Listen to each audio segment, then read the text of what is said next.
What's up, guys? It's Richard here. Wanted to talk about a topic. I think I came up with this term. If somebody else already came up with it, then I guess they get the credit because they came up with it first. But the term is Caveman Psychology. Now, this is a fair warning. This is going to be a little bit of a ranty post. I'm going to kind of go off on a little bit of a tangent, but it is going to be related to finance and how financial institutions and, any big corporation has the ability to manipulate us through their marketing messages and influence us in a real way.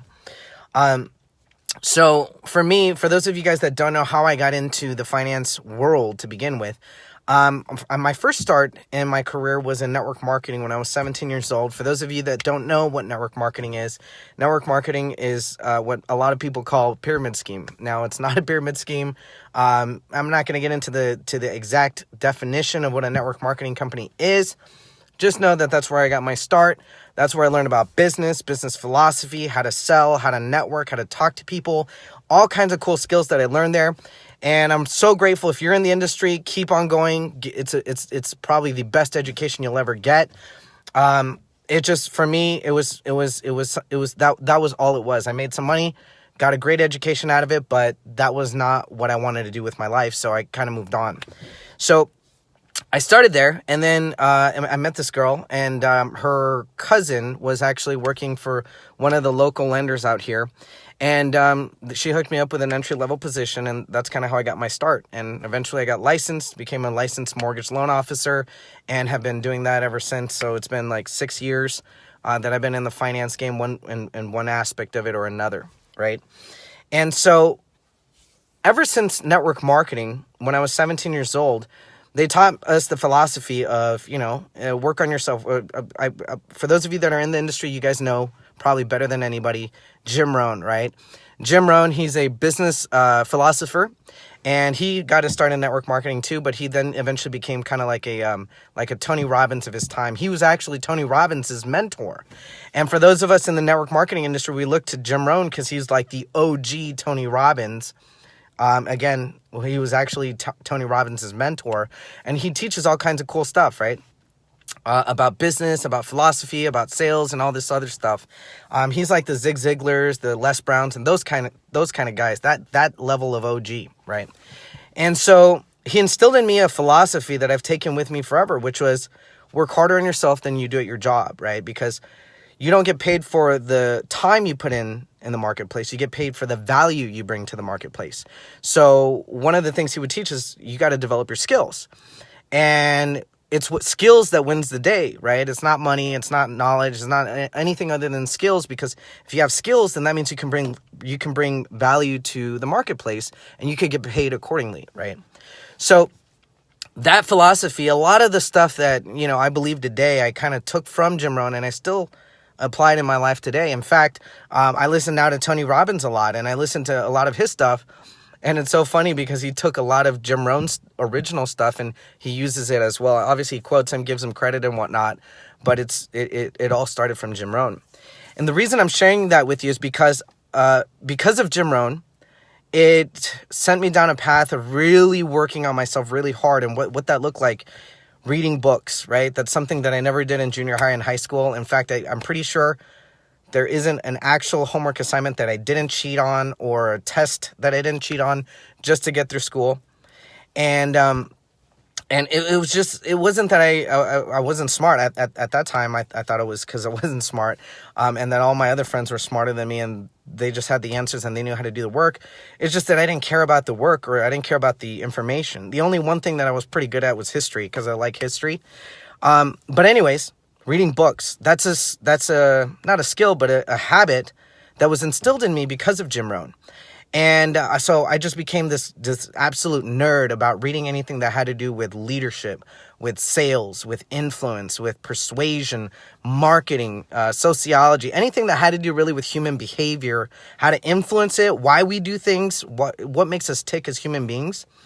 And so that led me down this path to being able to create this term that I think I'm the first one to come up with it, but I'm not the first one to reference it. There's been a lot of other people that kind of point to this, which is the Caveman Psychology. And what Caveman Psychology to me is very simple, okay? As a species, as a society, we've evolved from cave people, right? And you got to think about what were the things that we were doing back then to survive? What were our ancestors doing in order to survive, right? Whatever it is that they were doing in order to survive, they passed it down to us. How do I know? Because we're the descendants of cave people and other people that have lived on and successfully managed to survive tons and tons of threats right through the ages, bacteria, viruses, weather. I mean, all kinds of things that we kind of take for granted now that we don't think about, right? That our ancestors had to face: war, famine, all that kind of stuff that we don't really think about that often, especially here in the United States. Obviously, there's still those kinds of problems around the world. But if you're here in the United States or in first world countries, you don't really think about that too much, right? But if you go back and think about all the stuff that they were facing, then you can kind of get some insight into how and why it is that we behave the way we do. So what I realize is this: at the end of the day, the main thing, what it comes down to is just surviving. And that's just a really biological instinct in all life. Our goal is to survive and to reproduce. And that's pretty much our only biological purpose, right? I know it sounds oversimplified and whatnot, but that's really what it is. Biologically speaking, our purpose is to survive and to reproduce and to die. And so our ancestors did that. They went on, they survived, they reproduced and passed on. And what happened is we started, obviously the people that didn't survive, we didn't get any of their habits, any of their thought process, any of their learnings. And over thousands and thousands and thousands of years, we developed this brain that now has pretty much shared by everybody, right? So oftentimes what I realized is I find myself not knowing why I did something, right? Or why I react a certain way, or why am I feeling a certain thing? And then I start to think about it logically. If I go back and think about what our ancestors did back in the cave days to survive, then it makes sense, okay? So for instance, some of the psychological forces that influence us, if you are in sales or in marketing or anything like that, you've probably read the book Influence by Dr. Robert Cialdini, right? And he's like the OG that kind of researched this and scientifically figured out what it is that influences us. And one of the things is reciprocity. He outlined 6 different things. I'm not going to go through everything, but one of the things is reciprocity, just so that I can illustrate the point of caveman psychology. Reciprocity is this: is if I give you something, you're going to feel compelled to give me something back. That's the law of reciprocity. And what that means, the reason why we do that, right? If I bring you a gift, you're going to feel compelled to give me a gift, right? If we're friends and I give you a gift on your birthday, you're going to be like, oh shoot, now I got to give him a gift on his birthday. The reason why we're compelled to do that is because back in the day when we were forming our societies and we were cave people, what would happen is everybody would kind of do their own thing. Everybody would have a role, or they would have something to contribute, and we would trade, right? So this guy, he's the guy that makes the blankets, right? This girl is the one who brings the berries. This guy is the guy who makes, tables. This guy is the guy or this girl is the girl who, she brings meat or whatever. You get my point. And so we come and meet and then we trade. And you give me that, and I'll give you this, right? And that's kind of a very oversimplified explanation as to why we feel compelled, if somebody gives us something, to give them something back, right? And in that book, Influenced by Dr. Robert Cialdini, he talks about it. There was this, I think it was like a religious organization or some type of nonprofit organization.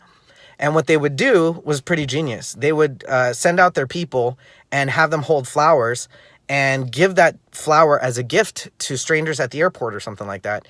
And now, because of that law is so ingrained in us through thousands and thousands of years of conditioning, as part of our survival mechanism, what happened was now when people receive the flower, they're like, oh, thanks. Okay, well, I don't really want it, right? But they're giving it to you. Oh, it's our gift. You can have it for free. And so now, naturally, they feel compelled, shoot, I got to give them something back, right? And so more often than not, what would happen is that person would donate money. That's freaking crazy, right? And the funny thing is, most of these people would just throw these flowers away, and they would go out, pick those flowers out of the trash and start recycling them and giving them out to people again. And what would happen basically was that they were able to raise more money, and they were more effective than any other charity. I forgot what the exact details were, but basically the point was that the reason why we are so compelled to to reciprocate and give is because that was a strategy that we used to survive. We're like, hey, we're all cave people. Let's kind of work together. All right, you're really good at that, so you give me that. I'm really good at this, I'll give you that, right? It's a very simple concept, and it still applies to us today. I'm sure that if somebody gives you something, you feel compelled to give back. It's just a natural thing.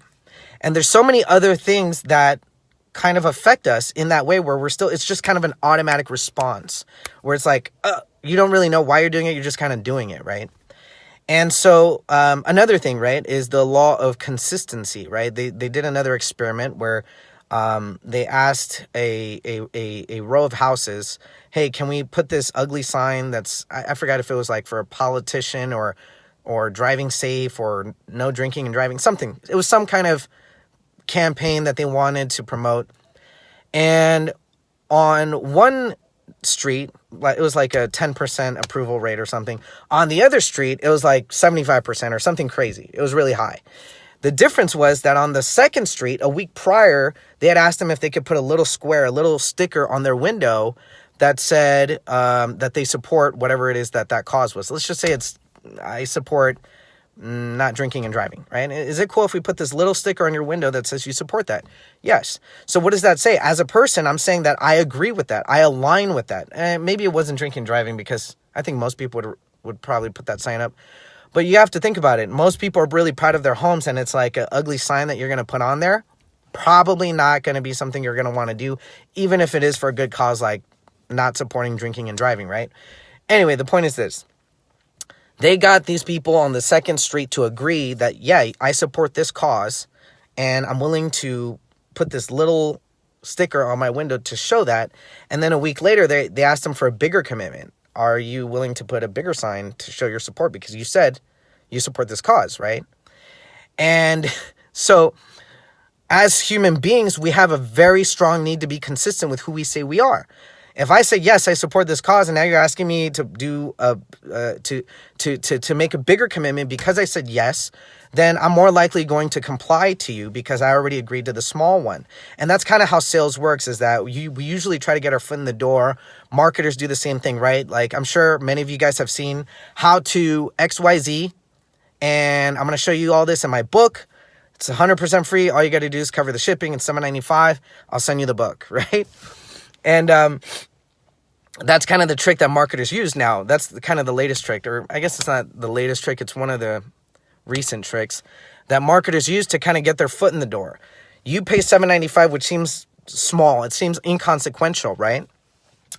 And eventually what they're going to do is they're going to upsell you. They're going to be like, hey, okay, now you bought this book. So there's a good chance that since you're the type of person that is interested in this product, because you said that through your actions, right? You bought the product or whatever it was, then there's a good chance that you're going to buy my next product, which is related to the first product or the book or whatever.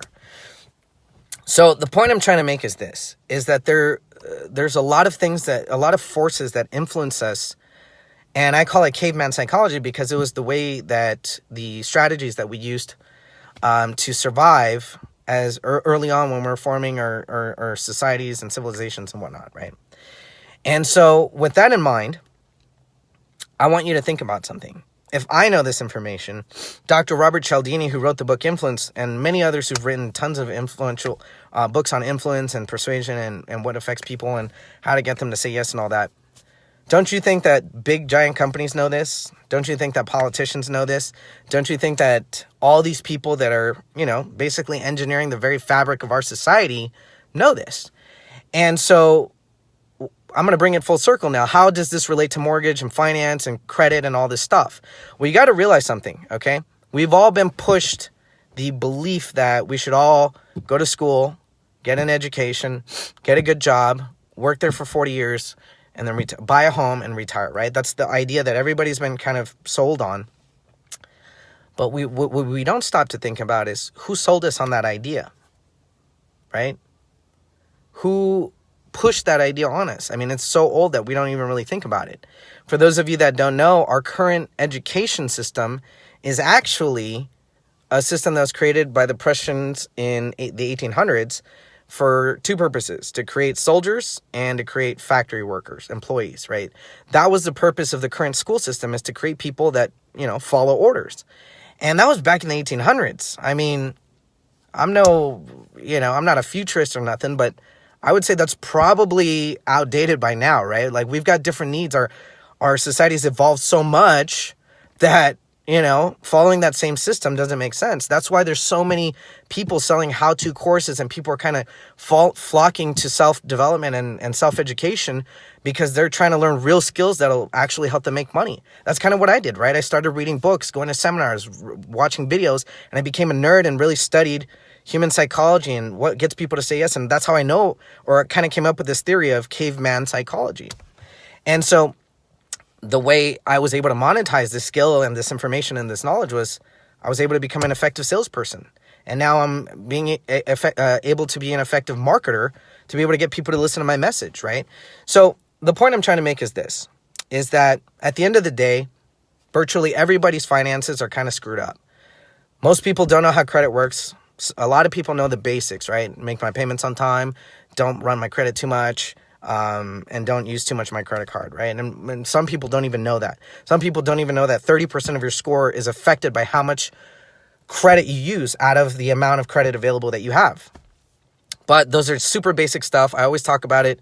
I'll give you all the free information you want about that. That's on-time payments, no lates, no negative history. That's 35% of your score. 30% is keeping your balances below 30%, ideally below 10%, but 30% is good enough. That's 30% of your score. Not too many inquiries is another one. Age of accounts and types of accounts, right? So if you have old accounts, it shows that you have a long history. Age of accounts or types of accounts shows that you can manage different debt, like mortgage, student loans, credit cards, auto loans, etc. So my point in going on this kind of a rant about caveman psychology is pretty simple, is that these corporations and these lenders and these credit card companies and all these people, they understand how to influence people, right? Now, remember I talked about the little sign that they asked the Second Street to put on a little sticker on their window, and then later on they asked them for a bigger sign to put on their lawn? Well, doesn't that kind of remind you of how credit card companies work? Credit card companies, they give you a small credit card, right? And they're like, hey, here you go. Here's $500, $1,000, $2,000, right? And then they slowly keep increasing your limits, and before you know it, you're like, oh shoot, I'm 10 grand in debt, right? They don't usually give you 10 grand all at once. When I was 18, I got a $2,000 credit card, no job, no credit history. B of A gave me a $2,000 limit just like that. And I was like, is that wise? Well, for me, it wasn't, because I didn't know about credit. I didn't know how to use it. I didn't know how to work it to my advantage. But for B of A, for sure. Yeah, they made money off the transactions, off every transaction. They made money off interest, et cetera, right? So all in all, what I'm trying to say is this, is that the odds are stacked against us, and the odds are stacked against our favor in terms of being able to succeed in finance, because we don't really know the rules, right? The people that created the system, the banks and the government and everybody that kind of is supposed to kind of help us. Oh, the government's at least supposed to teach us this stuff, right? Like, teach us this in school, the basics, how credit works, how to file taxes, how to balance a checkbook, and all this stuff that most people have no clue how to do. None of that, right? And I always use this metaphor. It's kind of like trying to play baseball and win the World Series when you don't know the rules to baseball, right? Or win a Super Bowl and you don't know how to play football. It's virtually impossible. Most people don't know how to play football or baseball in this metaphor, right? When it comes to finance. So I've had the blessing and good fortune of getting into the finance game and really understanding the ins and outs of how financing works, how credit works, how taxes work, even how student loan debt works, and how the programs that are available today for student loan forgiveness can help you, right? And I've had the good fortune and blessing to know how all this stuff in finance works, to be able to help people and bring that information to people, because the reality of it is that these lenders, these banks, and these big companies, they use their marketing messages, they use all this psychological influence to be able to get you to behave a certain way. And the reality of this situation that I'm getting maybe a little too deep, but I got to get it off my chest and just let you guys know. The reality of the situation is people as consumers, we actually have the power. Think about it. What would happen if today, instantly, nobody used Facebook? None of the users were using Facebook. Facebook would panic and probably disappear if we just stopped using Facebook. All 1 billion or however many billion users are on Facebook, they would cease to exist. They wouldn't make money. And that's how much power we have. But here's the thing is that they know that. So they do everything in their power to influence us to stay on, right? That's why they push certain things like these live.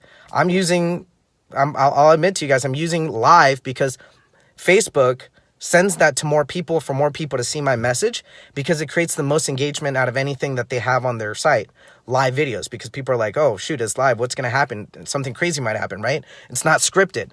So anyways, guys, my point is that as people, we have a lot of power in the way we consume. That's why the latest thing I've been seeing on like the animal rights protection and stuff is not supporting circuses that use animals, right? I'm a big supporter of animal free, cruelty free. I'm trying to become vegetarian and not eat animals. It's just a personal conviction. I'm not trying to spread propaganda or anything like that. But one thing that I've noticed about those people is that I don't know why I was getting into that, but anyway, my point is that the marketing messages that are being sent out to people and the influence that companies are using on us is to influence us to take certain behaviors. Oh, that's where I was going with the animal thing. The animal thing is the reason why their videos and their marketing messages, they say don't support circuses that use animals, because if people don't go to those, then they'll stop treating the animals inhumanely. Like they take these bears, their babies, and they chain them up and they make them stand on their 2 feet. And if they don't stand up, it'll choke them. So they use pain reinforcement to train them to stand on 2 feet. And, at the circus, it looks cool, but you don't know the behind the scenes and the pain that they're going through to be able to learn this stuff, right? So instead of going after, I'm sure they're going after the circuses and trying to change the laws and stuff, but the biggest and most powerful way to get something to change, if you want the government to change or a company to change or things to change, is for our shopping habits, right? At the end of the day, everybody's fighting for our attention. At the end of the day, if people have our attention, that means that there's an opportunity for them to sell us something. Think about the Kardashians. Think about any social media influencer. They have our attention. We follow them. We look at what they do. And it like Kanye West, right? He had his shoe line, and Kim Kardashian or Kylie Jenner, she has her makeup line, right? And the reality of the situation, why is she a billionaire or almost a billionaire? She's 21 years old selling makeup. Makeup's been around since forever. Why is her makeup all of a sudden leading her to becoming a billionaire? Because she's got eyes on her. She's got attention. Without that attention, she's nobody. She's just another girl, right? And that's how much power we have. So the purpose of me kind of sharing all this stuff is because my channel and everything that I'm about in terms of finance is to educate and to help you with your finances so that you're not susceptible, or not susceptible. We're all susceptible to influence and manipulation, but you can at least protect yourself and untether yourself from the conventional ways of the banks and the government and corporations that want us to behave a certain way, and rewrite your own script in terms of your finances. Give yourself an opportunity to really, truly find some financial security. Understand credit, understand financing, understand taxes and all that. Or even if you don't want to understand it, at least give us the trust here with me and my team of experts to be able to help you. So if any of you guys have issues with student loan debt, credit repair, tax resolution, or maybe you want to buy a home and you don't know about mortgages or how to look at properties or whatever, that's what this page is all about. And I know it was kind of a rant. I warned you guys, it was going to be a little bit of a rant. But I hope I made my point, and I hope it all made sense. If any of you guys need any help on any of those things or just general questions, all my information's in the description. You can call me, email me, set up an appointment on my website. But that's pretty much all I wanted to talk about, guys. I hope you enjoyed this.